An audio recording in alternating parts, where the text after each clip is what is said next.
If we think about it just a little bit further, though, it's not just a relative maximum.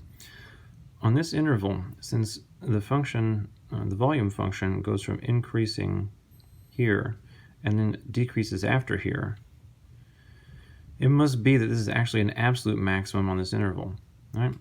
The function is lower before 10, and it is lower after 10 forever. Right? So therefore, it's not only the location of relative max, and is a location of absolute max for the volume function. Okay? So the volume reaches its maximum when x is 10. So now we know the dimensions. Right? We're supposed to be finding the dimensions of the box that will cause the box to have a maximal volume. So apparently x should be 10. So this square base must be 10 by 10. We know that much anyway. The base must be 10 by 10.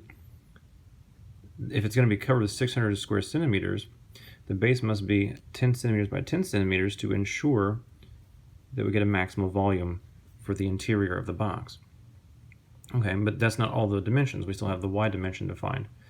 So usually at some point in the problem you've had to substitute in, like we did with the constraint. We substitute the constraint into the objective function. So therefore you do have y written in terms of x quite often. You have the other variable written in terms of the first, because you had to do that to substitute into the objective function in the first place. So usually at this point in the problem you'll go back to that expression in its simplest form and plug in the value of 10 for x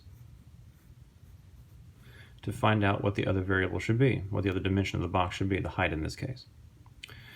So looking at this, we would have 300 minus 10 squared is 100 over 2 times 10, which would be 20.